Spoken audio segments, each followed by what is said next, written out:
Hello, hello, hello, everybody.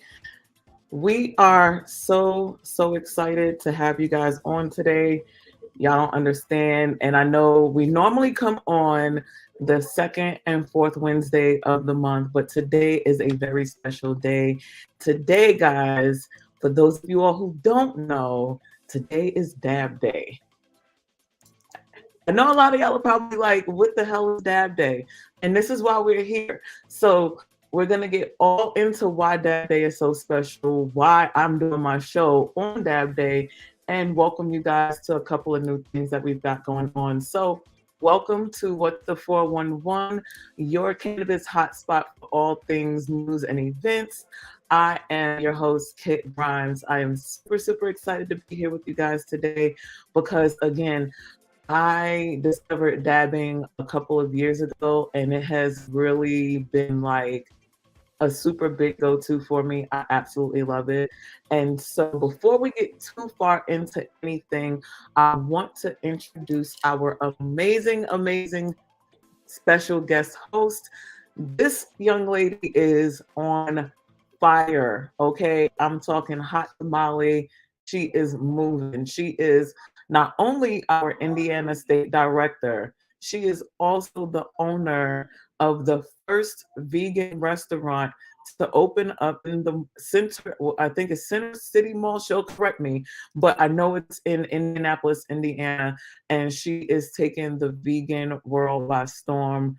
I want to introduce you all to my girl and my host, Miss Nikki Johnson. Nikki, I'm so excited. I'm so Hey excited. sis, happy 17, happy Dab Day. Happy Dab Day. How first things first, I know we're gonna get into all your fabulousness, but I just have to give you your flowers and your crown while you're here. Congratulations on your super big open. I told you it was gonna be fabulous, and it has looked and seemed like it has been fabulous since you opened. So I can't wait until we crack into that part of our conversation. Welcome to the show. Thank you for I joining. appreciate you. Don't give me the crown already, kid. Look, I know. Look, even her schedule almost didn't allow her to be here. She literally had to, arrange things for her to come and join me today, guys. So it's super near and dear to my heart, and she already knows what she means to me. So, without further ado, normally we go into our high topics first, but because today is 710 Dab Day, I want to let you guys know about what our Dab Day events that I'm going to share with you all.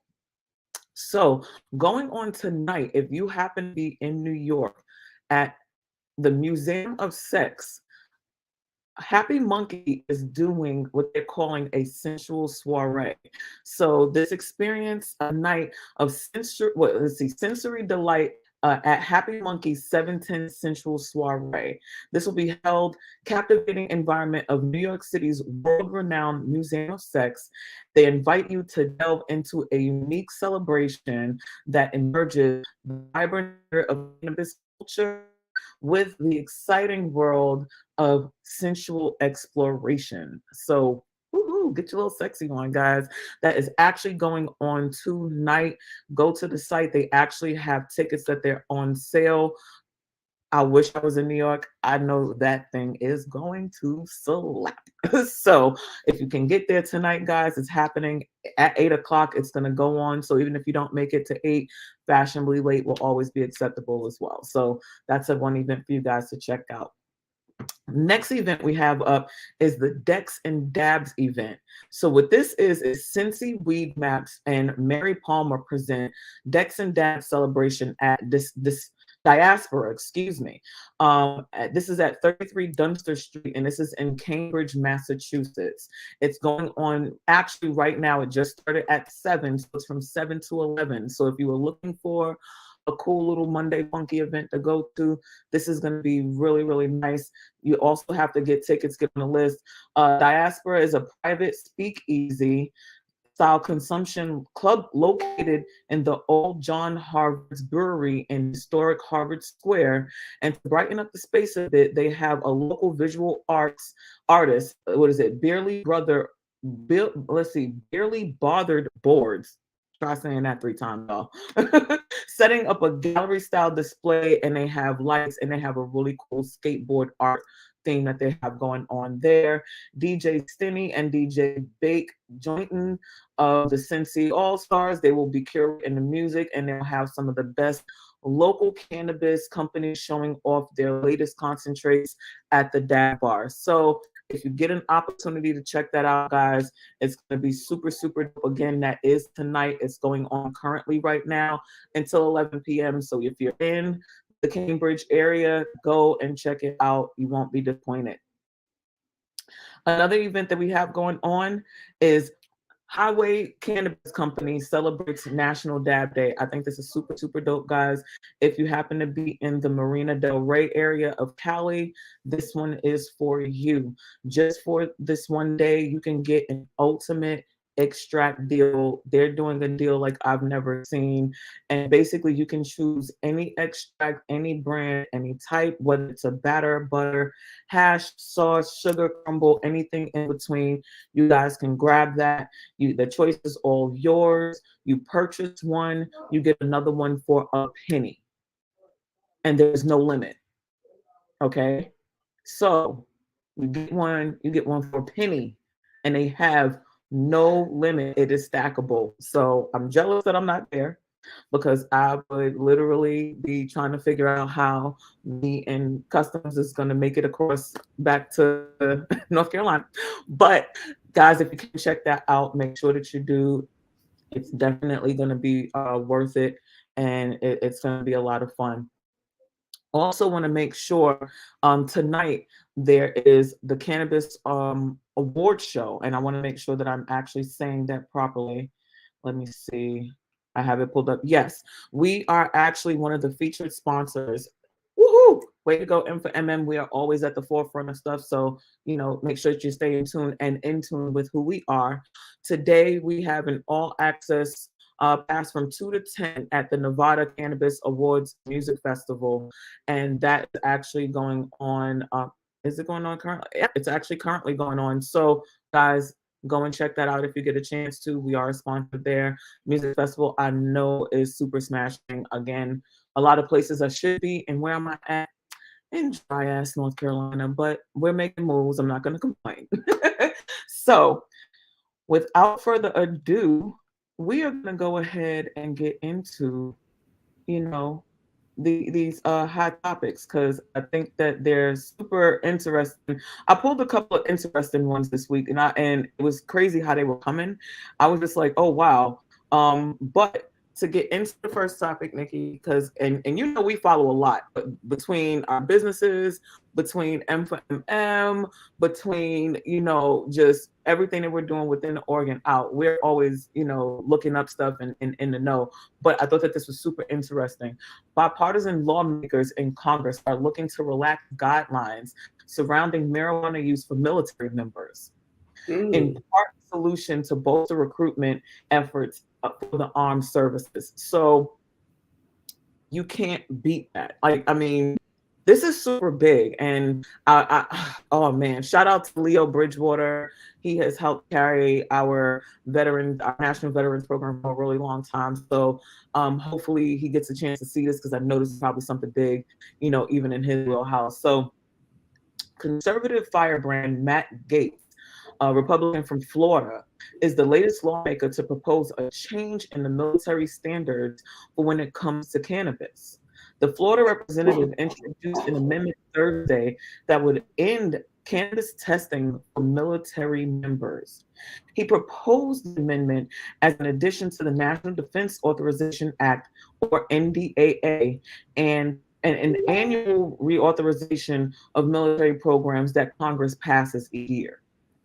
The amendment proposes eliminating cannabis testing at the time of service members' enlistment or when they are receiving commission as an officer.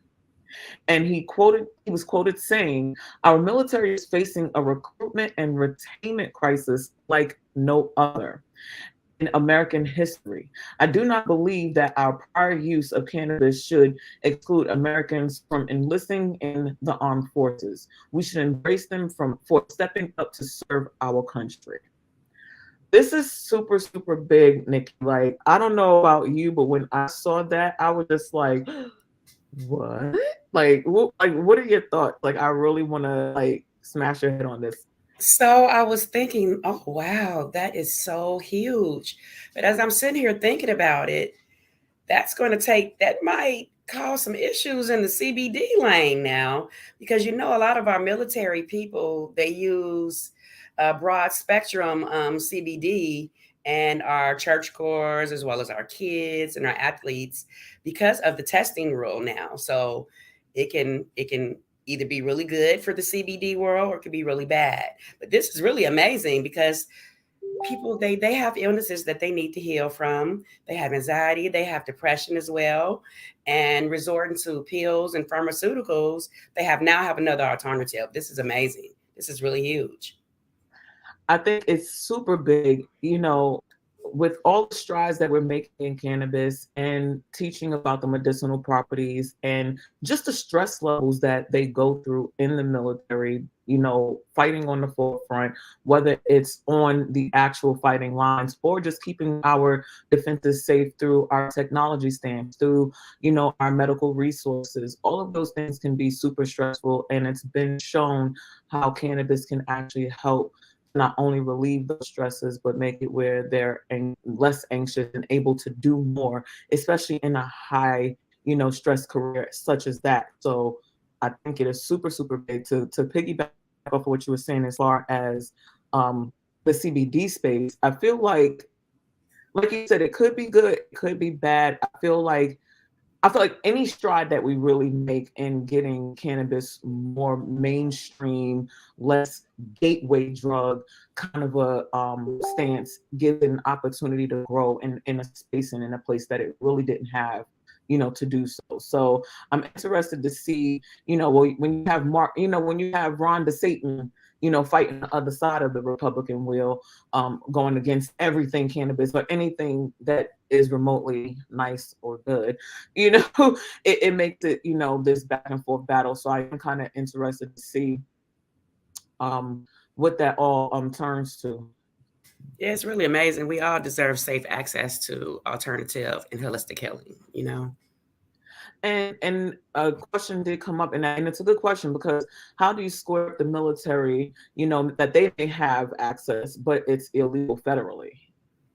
So how is it one of those like, oh, you have to have a military card in order for it to be considered non-federal, regulated, or, because they are a part of the military, they don't fall under the same guidelines? I wonder how they're gonna, work that caveat. And it should be federally legal, Absolutely. across the board. Let's just be very clear. It should be descheduled, not rescheduled, but descheduled. Let's be very clear about that. Like, it shouldn't be put someplace else. It should be taken off completely. And the fact that it's still having that level of weight is, I wonder how they would even work that out.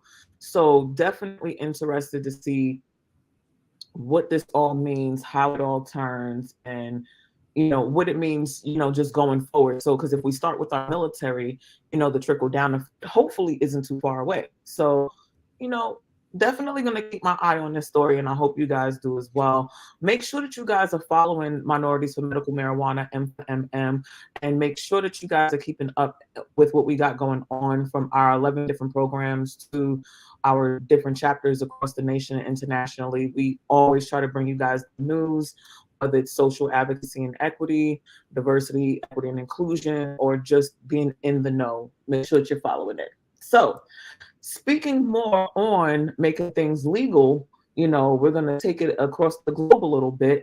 Germany's government is taking steps towards the legalization of cannabis by publishing the draft bill for the first pillar of a two-pillar model designed to dismantle prohibition policies. So, we are even making strides across the globe, guys. Let's see. Germany's Ministry of Health published on July 5th the long-awaited draft bill to regulate the use of cannabis for personal use, home growing, and the establishment of cannabis growers associations designed similarly to the Cannabis Social Clubs model. The proposed legalization aims to address the first pillar of a comprehensive two-pillar model that will put an end to cannabis prohibition in the European country. Under the draft bill, adults aged 18 and above will be allowed to possess up to 25 grams of cannabis for personal use and cultivate a maximum of 3 plants.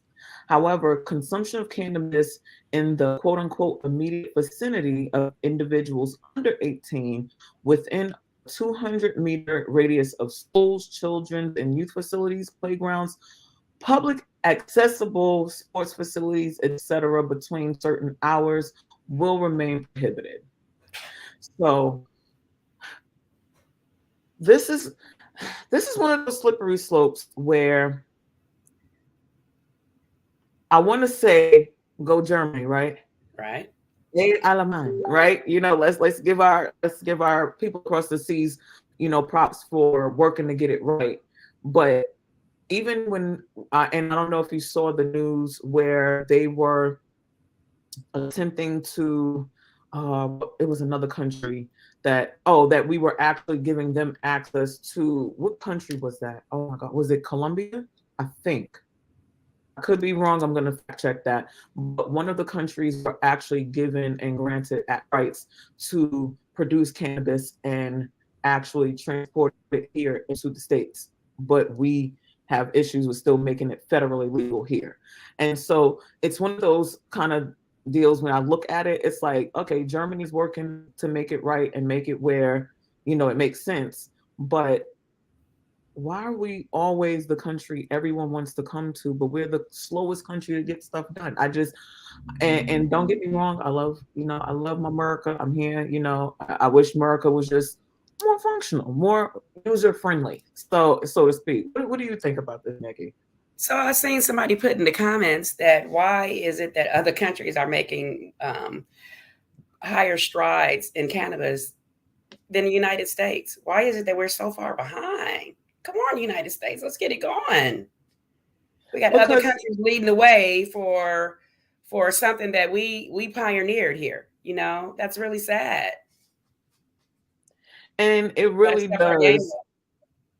And it really does come down to, you know, looking at how we've treated the cannabis industry for so long and getting people who are stuck in that old way of looking at how we've done cannabis and getting them to understand where we have come in strides, learning that it's not this gateway drug that leads us to jail. But, you know, I always ask the question, how does it lead Black people to jail but lead white people to millions and billions? We're going to get into more of that when we go into some more articles as well. But, you know, once we can continue to work and break the stigma, because again, I go into a dispensary and I've seen the littlest of little old white ladies with their little curly fro hair, and they're going to get their treats and their goodies, and none's the wiser. No one's looking at them, stigmatizing them, giving them any kind of bad name, or telling them that, you know, they're not going to get into the pearly gates because they came in there. I live for the day where I can see where that stigma is completely, you know, gone away with, and we can actually just have the plant open in a way that makes sense for, you know, everyone involved. But I always find it interesting when I see these different kinds of articles as far as who is coming either ahead of us, or, like I said before, even able to bring it into the country, whereas we should be able to have that same, you know, right without all of these loopholes. Like, I've never seen an industry like, especially, okay, in the US, I've never seen an industry be worth so much and the access to get into it be such a uphill battle. Right. Cannabis is $1 billion industry, and there are people with viable products, even plant, that can't get into the industry, you know, and it's a real, it's one of those things where I'm really looking to see with all of these other countries. And I swear, guys, I'm going to come back to that because I really think it was Colombia that got that bill, or got that the rights to do so. But the fact that they're able to produce it in their country, and then ship it over legal into our country, and we don't even have it federally regulated is just wild and beyond. I think when more of our leaders start speaking up outwardly about it, and we stop giving so much pushback and stop playing it safe, we can make higher strides in the cannabis industry. It's really sad that these other international countries, whole countries, are making it federally legal, and we're still state by state, and it's just really sad. It really is. We need some of these leaders to step up and stop waiting till our family members get really ill, and then we secretly are in the closet trying to find and learn about cannabis, when it's a whole community and we have organizations like ourselves that are willing to teach you guys. We really need to step it up in the United States. We really do. And you just said a mouthful.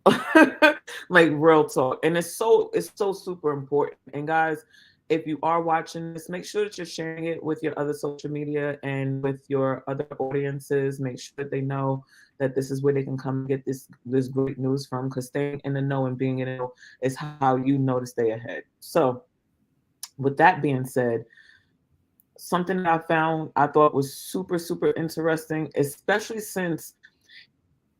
because I consider them a part of the pioneer space of cannabis, to see that this kind of happened is a little eye-opening. So Colorado's regulated cannabis industry suffered its worst 420 in 5 years, according to the Marijuana Industry Group, citing a roughly 14% decline in April marijuana sales from the same month last year. Marijuana sales in the month of April haven't been this low since 2018, the Denver-based trade group noted in a news release. Monthly figures released by the Colorado Department of Revenue show nearly 131.6 million in total marijuana sales for April. That's down from 153 million in sales in April of 2022. And keep in mind, guys, I want y'all to realize this is for the month, okay? The millions for the month. And that's just very, very important for you guys to understand, like, why that's so important. Let's see. The April sales total includes approximately 114.8 million in recreational marijuana sales, which was down 12.8% year over year, and 16.7 million in medical cannabis sales, down 21.6% year over year. The annual sales decline in April follows a disappointing 2022 for legal, recreational, and medical marijuana retailers in Colorado, with annual sales down more than 20% from 2021's record sales total. Colorado cannabis small business owners count on the weeks leading up to 420 holiday to be some of the strongest sales of the year. NIG's executive director, Truman Bradley, said in a statement. Now, for me, when I look at this and I think about it, if you've ever been into a dispensary, no matter where, the amount you pay in taxes is astronomical. So whereas, years past, people were probably paying it with, going to their favorite place, no problem. As time has gone on and, inflation and price increases and everything, people trying to save money, trying to see where they can get, the most bang for their buck, it may be driving people back into looking into their legacy market for their product, which could be a really big reason for the sales decline from 420 to the next. I am curious to see, what that's equated to, maybe because, a lot of cannabis growers are unable to get their product, into, proper growth sales and a dispensary, for the simple fact is that they can't get legal license and they can't get their information.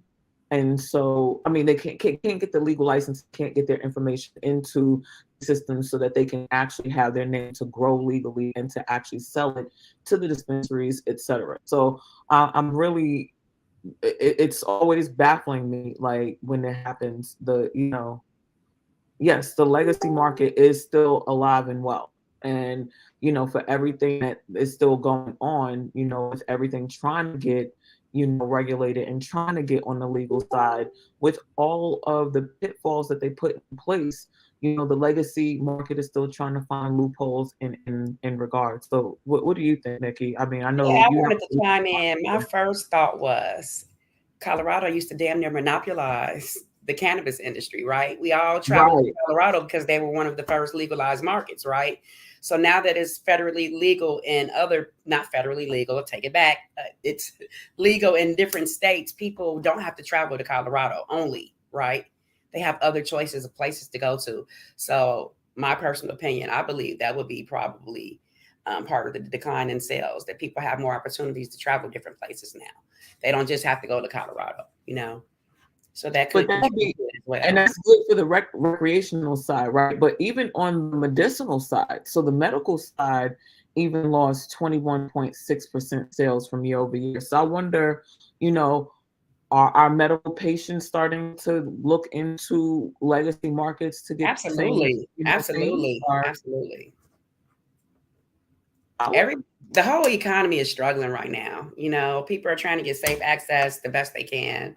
And it's sad if we would just around the board create safe access, we wouldn't have to resort to those things if it was just across the board access for everyone. But Colorado is definitely an amazing place to experience cannabis in. I just really believe that, like you say, the legacy market and then other opportunities of legalization in other places probably created the decline in the sales there. And they said it was the worst in 5 years. So I'm almost interested to see if this has been a steady decline Mm, or an all of a sudden decline from, one year to the next. So, was the number steady and then there was this fall due to, where we are in the economy right now? Or was this something that has just steadily dropped, but this particular drop in 5 years just had to be the greatest?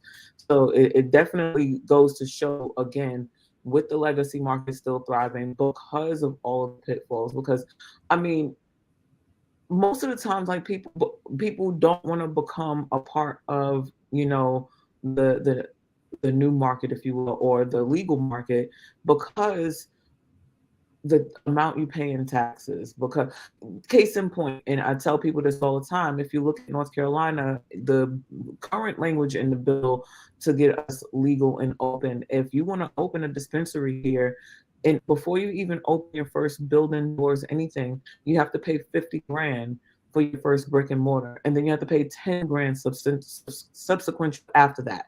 So no, every time you open up another location, it's another 10 grand before you do anything else, before you pay anybody, hire anybody, get any product, any logistics, etc.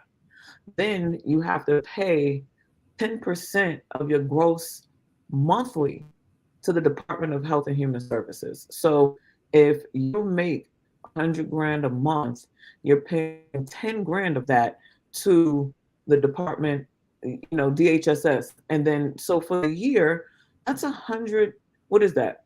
What, 120 grand in fees? Like that's not even, you haven't done anything else. I want to say my math is right. Um, and you've done nothing else. And that's just in fees. So it becomes super hard and super problematic when you look at how we're lining these dispensaries up to even make money. The amount that they have to, charge in taxes, of course, that's going to continue to drive a market that they're trying to do away with anyway. So I don't. It really feels cat and mouse-ish to me. Like we're playing the cat and mouse game. Like we're gonna raise the taxes over here. We're gonna try to keep the market under here, but then people are trying to come to the market, but then we try to get rid of it. It's it's tiring. creating too many loopholes for the consumer. And what happens is that you wind up not being able to really get the people who would want to be legal because they can't even afford to become legal. And then the taxes are literally pricing people out where they can't even afford to get the products that they would normally get from a legacy market. So I'm Absolutely. And then definitely some places they require two different licenses, two different cards to get it, and then they marginalize how much you can buy. What about the patients that require more? They have and to wait till the next day or the next time they can use their card. and that's because they try to tell, it's kind of like how they schedule out any other pain med, right? They want to be able to tell you, oh, well, you only should have this much by this time. But if you actually need more of your medication, what's being given to you, you wind up trying to find a legacy market person anyway to be able to supply that for you. So I'm definitely interested to see what the sales continue to do. Do they continue to decline because of taxes, because of regulations? Was this a particular fluke because of where we are in our economic status as far as the nation goes, inflation, price of living, everything being increased? So definitely interested in seeing how that all spins. But to flip it on a whole nother flip side, the Connecticut Department of Consumer Protection said Monday that quote unquote new preliminary data shows combined sales for adult use cannabis and medical marijuana totaled nearly 24 million for the month of June. During June, the adult use market recorded 12.5 million in sales.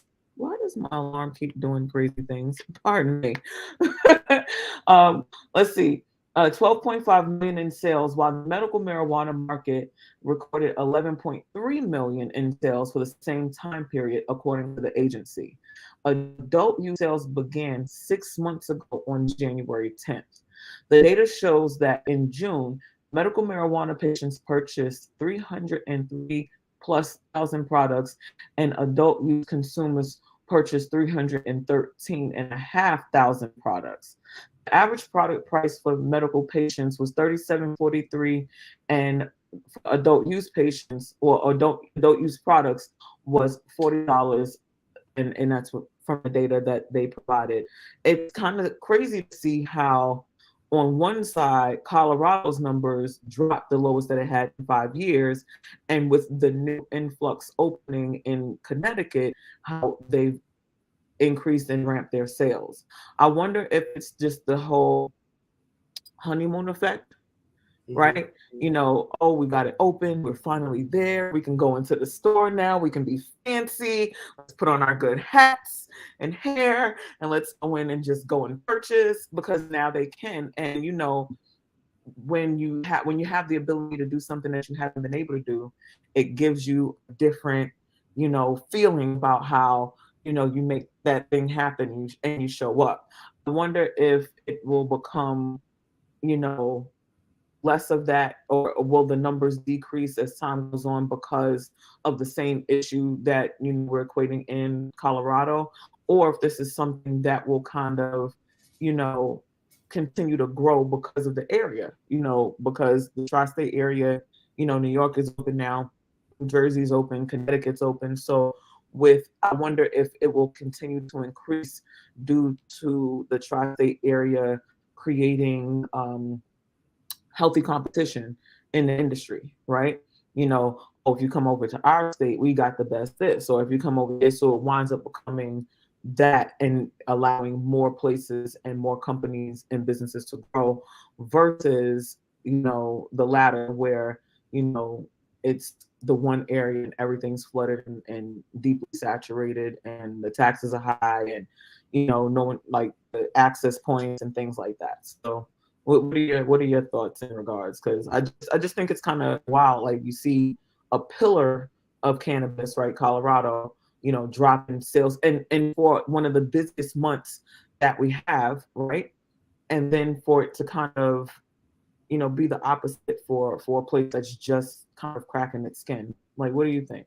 Well, I'm a little bit tapped into the Connecticut market. I serve as the head coach and mentor for the accelerator program I there. told you she fancy. The Connecticut Social Equity Accelerator program there, and it's hot stuff there. Hey, it's new. We got safe access. Let's go support. We can be free. Who doesn't want to be free, right? I think that our leaders and our governments need to take heed to these type numbers. to see the kind of revenue and jobs that we could create in different cities that haven't legalized cannabis yet. We create more I'm jobs. excited.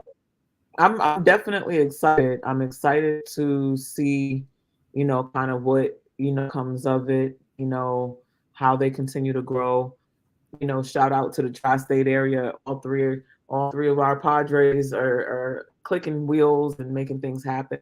I hope we continue to make them happen in a way that makes sense and allows us to grow in the industry and not just say that we have it open and we are, legal now. It still has all of these, things that are bootstrapping us that we can't, grow, and it's just tethering and tying us down. So, excited to see what they do up there, and the fact that you definitely keep us updated because with your old fancy stuff, you're all plugged in and connected. So make sure that you let us know what's going on out.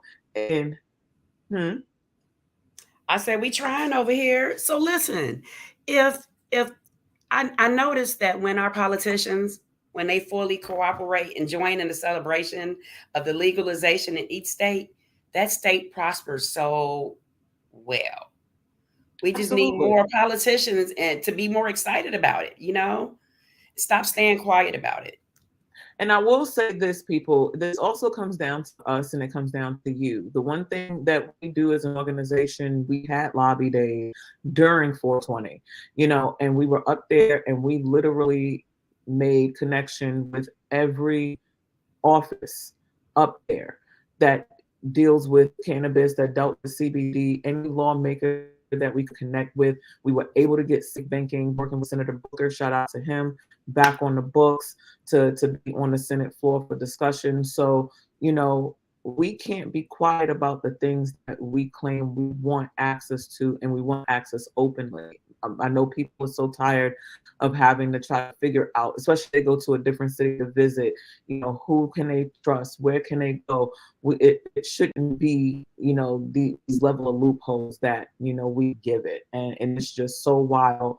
And I hope that, as we continue to make these strides and grow, we start learning from these past and these mistakes and really get the industry to a place where it's growing and thriving beyond, just the surface level that we're at. Because to think that it's been going on for years and we're still just cracking the surface. It's just, I know. That's the real. What's the legacy market? Great question. So the legacy market is basically the non-legal market is what we consider the legacy market. Anyone who isn't licensed or able to legally sell cannabis to a person, business establishment, etc. So that's what the legacy market is. Or if you were in the cannabis industry before it was legalized, you'd be part of that legacy you market. would be considered the legacy market. Exactly. So, if you got an uncle who, knew about a dime bag, he might have been a part of the legacy market. Just to kind of give that to you. So, but to crack in. Before we jump into something else, can I say one more thing about Connecticut? I just found out that the Senate did not pass a bill. So the cultivation industry has taken a hit in Connecticut because they didn't pass a bill. I don't know what all the articles of the bill was, but I know some of my licensees are having problems because this bill warrants them to have their cultivations in disproportionate areas, which was urban areas. And you can't have outdoor cultivation in urban areas. So that's going to create an issue for the cultivation market there in Connecticut.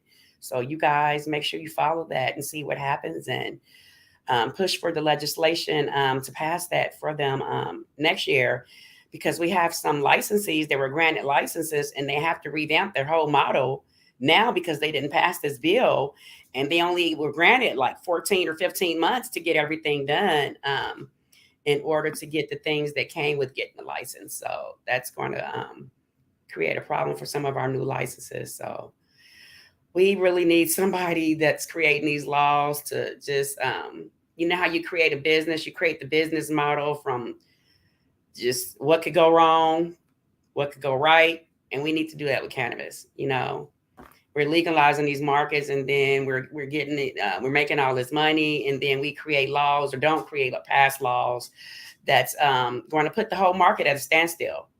You know, so it And doesn't we even make have sense been to playing want a that dance cultivation market to forever. be in an urban area. Yeah. And we've been doing that dance for a minute, you know, and so it's all good. We're going to keep up. We're going to make sure that we're keeping in the know, and we're going to keep you guys in the know. So make sure, again, that you follow us, follow M for MM.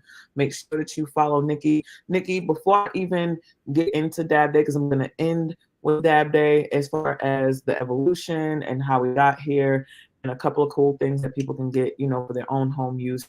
Please, please tell us about how awesomely well and dope the Alkaline Electric Goddess is doing. Like, I am constantly following like your posts, and I'm just like always so proud. I'm always like sharing it. Like, y'all better go get this vegan deliciousness. Like, tell me all about it. Like, let the people know what's going on. It has been amazing. I opened up on June 10th. We had our M for MM expungement clinic sign right there when you walk up to the counter. Everybody was stopping, looking, asking questions. They're so excited about just Indiana getting legalized. The community has been supporting. Most of my customers that have been there have not been vegan. So it's been amazing introducing this lifestyle to just new people that want a healthier lifestyle. It's been amazing. The whole community has supported. I think our first 2 weeks we were 1,000 orders served. So that was amazing to be able to serve 1,000 people or 1,000 vegan dishes to the community. That's amazing. That's amazing. So that's 1,000 lives that have been affected or have got a taste of a healthier lifestyle. And I hope they keep coming, even if they don't come to myself, some of the other vegan restaurants, because we need our community to be healthy. You know, we need our people. We need to stop some of this resorting to the pills and other forms of healing, not healing, but covering up our bandages and our anxiety and our depression. And we just need healthier alternatives. And I'm just so happy that the community is finally seeing that you can heal through what you put in your stomach. Everything you put in your stomach affects your overall health. And that's amazing that more people are realizing this. And look, let me tell y'all something. She has some. I'm always jealous because every time we get together, we're always so busy. You know, shout out to Coach. You know, Coach Harris. He's always like our chef on board. So me and her never have to actually cook. Like, he's always like chefing it up for us, and I'm always jealous because she be posting these pictures of her version, like the Big Nick and all her little lasagnas and stuff. Like, I'm like, first things first, my waistline does not need anyone's anything. But I already know that it's healthy. I already know that the stuff that's in it is amazing because you made it. And I already know that the delicious factor is beyond there. So I'm jealous because I don't get to eat it, but I told you that it was going to be phenomenally amazing And before. did. And did. And we was, and you already know, like, I'm not gonna hash out our whole stories and stuff, but trust me, we have had many a conversation where I'm telling my sister, like, look here, this is gonna be beyond fabulous. As soon as it gets started, it's all it's gonna take. And I am so proud of you and what you're doing. Please let the people know your hours where they can come and order and how they can get some of that deliciousness from you. We are located at 49 West Maryland in Indianapolis, Indiana, 46204. Circle Center Mall, the third floor next door to Taco Bell. Our hours are Sunday from 12 to 6 and Monday through Saturday, 11 to 7. We're there 7 days a week. She's a battery, clearly, and now she's finally got into a place where she's got people that, I mean, even down to when she was telling us about how she ran her first payroll guide. Like, for an entrepreneur, you know, that is so huge, because it's like, I can pay people, Yes. I can possibly pay me, I like, can pay you know, myself. you know what I'm saying? Things are thriving. Like, this is great. So I'm so proud of you, Nikki. And since we're getting ready to talk about dab day. And then we're gonna end the show, guys, because I want to, make sure y'all have your little time there. Yes, we do need more action, like, and we're making it happen. Like, and I'm happy that y'all are noticing. Make sure that y'all are getting involved in your area. And before I even get into Dab Day, if you're not a part of M for MM, make sure that you're going to the website www.m4mmunited.org. Make sure that you look at the members tag and join. We have free membership. Free 99, guys. Look, you can, and when I tell you, whether you have okay, I'm actually in North Carolina and Nikki is in Indiana. We are an international organization, so we're pretty well spread out. If you're looking, I'm not sure where you're located, but if you're interested in joining in your area, definitely connect to us and we'll get you connected as well. But before I get into the evolution of dab, I'm going to show a couple of dab tools I have here. Tell us about your experience, first dab experience. How was it? Like, tell us about it. Like, let's get into it. My first dab experience was with Minorities for Medical Marijuana. Sister Lakeisha Camise introduced me to my first dab, actually at our MJ Biz party that we at the dab bar. At the dab bar, absolutely. And she talked me into it. So I had a joint, and it had sparked up a joint. I was so excited. I'm in a place we can consume legally, and I wasn't supposed to have the joint lit inside. So I had to put the joint out, and I was a little bummed. She said, "Come on, I'm finna take you over here to this dab bar." And I was like, "Girl, I ain't never dabbed before." And she's like, "It'll be all right. It'll be all right." So she hyped me up to do it, and it was amazing. It was amazing. I felt immediate effects. And so, yes, I had my first experience with Minorities for Medical Marijuana with Sister Lakeisha Camise. She's in the chat, I believe. Shout out to our sister Lakeisha. Yeah, she's always, you guys are always introducing new things. Look, we have to tell you about all kids extravaganzas later. That's another. Look, I'm about to say, I'm the queen of news. But she had us walking down New York streets laughing for hours. Oh my goodness. And it was great all the time. We have a great time together, guys. If you all can't tell, like these are my sisters forever. So, but in case you guys do not know what dab is and why we're even doing our show on 710, so 710, which if you flip the numbers over and backwards, it looks like it spells the word oil.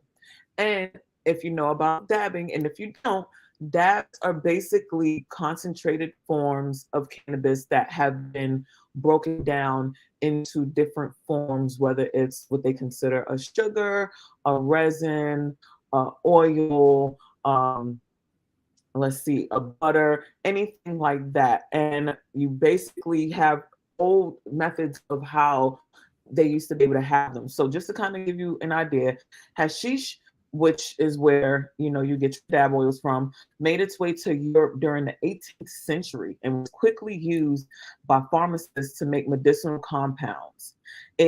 Hashish-based medicines quickly became popular throughout Europe and entered the U.S. during the late 18th century. And in fact, cannabis-based tinctures lined the shelves of local apothecaries in the U.S. until Prohibition. But cannabis concentrates wouldn't see a rise in popularity until the 1940s. Now, there are a lot of old crude methods about how this used to be done. We had a hot knife method, which basically was you just stuck, a knife into some hot fire until it was hot and ready. And then you would touch the hash. And when the vapors from the hash would start to move up into the air, that's when you would actually inhale.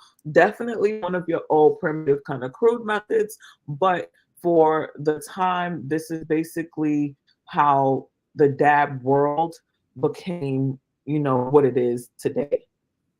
We also had an older method called a swing skillet, and you basically had a little small metal plate that would actually hold your hash. So instead of you having to put the hot knife to the hash, this small metal plate, you would just put the hash on it, and then you would use a torch or use some kind of heating method, and then you would be able to inhale that way.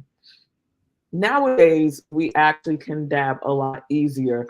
I was trying to see if I had some dab oil to show you guys, and it's so. Let me see. Oh man, You have some I'm in all gonna those toys you have. look in all of my wonderful toys and goodies, right? So Mm-hmm. I'm gonna show you guys. So you might get it in a container. Some are bigger, some are smaller. They normally come in like a container like this. Um, this actually came from a company called Tsunami. Shout out to you guys. This is in their runts, and this was actually a live batter, a live resin batter. Again, some of them come where it's more crumbly, some of them come where it's more of a batter, some of them come where it's more of an oil, really about preference, and then all of them have different THC levels and what they offer. I will say that today, and just to kind of go back to a little history piece, today's modern butane hash oil, or BHO, didn't make an appearance in the US market until the 70s, when the Brotherhood of Eternal Love, which is a drug distribution organization, brought over a steady supply of BHO from Kabul, Afghanistan. The supply of BHO was short lived when the group stopped operations after an explosion at their production headquarters. Hash oil during that time contained anywhere between 10 to 30%. Now, hash oils are a lot more potent these days. I want to say this one was around 89% THC, so they can be very, very high potent. Some of them can be pure resin, pure THC breakdowns where basically no solvents are used. So it's in its complete pure form. Some use solvents to help break it down and make it into a batter, which is just mainly more about preference and how you want to partake. I do have two really, really cool machines I'm going to show you guys that are not only super portable, and it goes away from the old school method of dabbing, because you used to also have dab mats. So dab mats literally look like a baking sheet, and they're silicone, and you would actually put your oil or your resin or batter on the mat, and then you would use a torch or heating method of some sort to light it so that it gets hot enough, and then they have what they would consider a dab straw, and you would actually use that dab straw along with that heating method to actually inhale the vapors. To me, a lot of those methods are just a little dated, mainly because I move and I need something that's on the go. So the two tools I'm going to show you guys before we head out here for the night are super cool. Definitely look into getting your own. And actually, I'm going to show you three. I lied. I was going to show you two, but I want to show you one that's a little more simpler, and then we're going to go into one that goes into a little more detail. So what people realize is that you can actually take your bong, add a banger to it, which is basically just another piece that allows you to put oils in inside of it, and you can actually use your bong as a dab tool. Let me see. I normally have one back here, but I have been see, I do. And Nikki probably was like, of course she has it back there. Knowing her, she's probably like, of course she has it back there. Like I literally like Kid I'm has like, all the fun toys. I have a lot of good stuff, guys. So this is actually what you would consider a banger. And it literally is just a different piece that would go into your bong. So this is more for if you have regular flour and you want to partake that way. This is if you have oils or batters and you want to partake in dabs. So you would actually just put it in here. Shout out to Hemper. Like I love. Okay, guys, if you don't know who Hemper is, look them up. They're amazing. They have what we call a they have what do they call it? It's like an ancillary box, but it's basically like all the things that you would need. It's a smoking box, but it gives you a monthly supply. Every month you get fresh lighters, fresh cones, etc., and you get a new one of these literally every month. I love you guys, Angel, mi amor. You know I love you. But this was their Chinese box bong, And instead of using it as a bong, you can again take the banger and insert it. You would put your batter, your oil, your resin in there, and you would literally use a torch of some sort to heat it to get it hot enough, and then you would inhale through here. Again, I think this is so cute, guys. This is why I have this one here. I love them. So that's one way that you can actually partake in your dabbing. Another company that we actually work with within our organization. So shout out to the Honey Badger people who actually did do the setup for our dab bar, because we throw one of the best mixers during NJ Biz, the dice mixer. So make sure that you be on the lookout for those. Not one of the dopest. The dopest. You know what? And thank you. Let's stand corrected, right? So yes, one of the dopest and the dopest event. So make sure you check it out. This little baby is our dab rig from Honey Badger. What's really cool about this, that it comes with different mouthpieces. This is just a water bubbler that I got that I loved. And this little piece down here, it is just ceramic hot tip. This actually gets really, really hot. You press it 5 times, that nifty little light comes on, and then this baby gets super, super hot. You put it inside, or you take your dab oil or your dab batter and you put it to the tip, and then you'll be able to enjoy your dab that way. I absolutely love this thing, guys. It's not only portable, it's super convenient. You can take off the mouthpiece. It travels like no one's business. So whether you throwing it in like your fanny pack, it comes with an amazing, beautiful case. And you can literally you can close it. You can take it to go. It is beyond phenomenal. And what's really cool about it is that if you happen to go to a hookah spot or a bar lounge, and that's not necessarily your vibe, while everyone else is enjoying their hookah, you can enjoy your dab, none's the wiser, and all is well in the world. So definitely check out Honey Badger in regards to their dab tool. Last but not least, because we're going to wrap this puppy up, it is after 8, is I like to lovingly call my mini spaceship.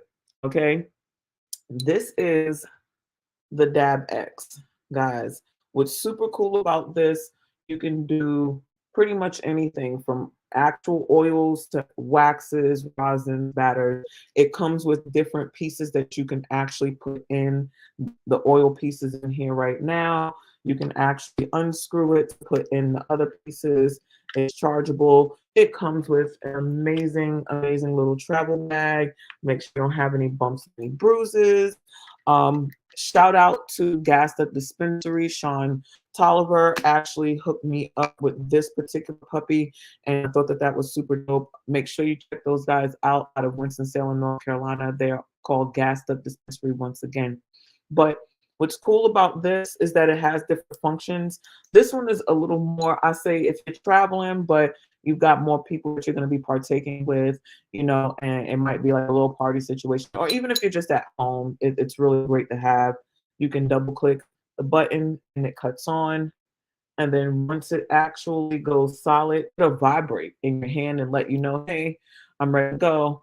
And then you inhale and you basically enjoy it the way you want to. It comes with different heating settings. So that's why you see it's green and smoking. And you see it pulls in. And it is amazing, guys. So if you haven't heard of Dab X, definitely check them out. These are amazing. If you need one, grab one from Gassed Up Dispensary. They definitely have them available for sale in their store and on site. And they are an amazing experience, guys. Like, and Nikki could tell you, like, I love dabs. And they're just amazing. So, guys, I hope that this has been somewhat educational in regards to what dabbing is and how to do so. If you have any more questions about it, definitely let me know. I will definitely put you in the know to know where to get your own machines from. I have other knickknacks and tools that we always know about. make sure that you're following the Edible Incredible and She Stays Baked. Also, keep your eyes open and make sure that you're following Nikki as well at the Alkaline Electric Goddess. More importantly, make sure that you're following the wonderful, wonderful sponsor for today, which is our wonderful organization, Minorities for Medical Marijuana, or at M4MM United. This has been super awesome. Nikki, do you have any last words as I finish taking the rest of this dab while it's not going anywhere? Make sure you follow Higher Maintenance LLC as well, or on all social media platforms. I think we need to do a follow-up on educational pieces about dabs, because we need to inform the community that it's not just fun as a fun method to use, but a lot of our terminal medicinal consumers, this is their method of choice. And we need to really educate them on why. So that'd be a perfect piece for another time, sis. Thank you. And for you know what? It was really amazing. Thank you. Look, first things first, again, shout out to you, my sister Shiro. You know I love you so much. I'm so beyond proud, right? But just so excited to see what you're gonna do as you continue to take the vegan world by storm. She actually has opportunity to have products on her shelves if you are properly aligned in the industry. So you may want to reach out to her for business opportunities, because you know we always make sure we push our people. Make sure that you are looking into joining M4MM. We don't do this without the help of our wonderful people and our team members, as well as our exec staff. I want to thank you all for joining me for an amazing dab day. I love dab day. I love dabs. Like, I swear I have these things everywhere. And again, shout out again to Gaslit Dispensary and DabX. I do love this little tool here, my little spaceship, as I call it, since you know I always feel like taking off. So Nikki, thank you so much, my sister. I appreciate you for this. And we are getting ready to wrap out of here, guys. I will see you all in another 2 weeks with our episode 710. Happy Dab Day. Happy Dab Day, guys. Talk to you soon. Bye.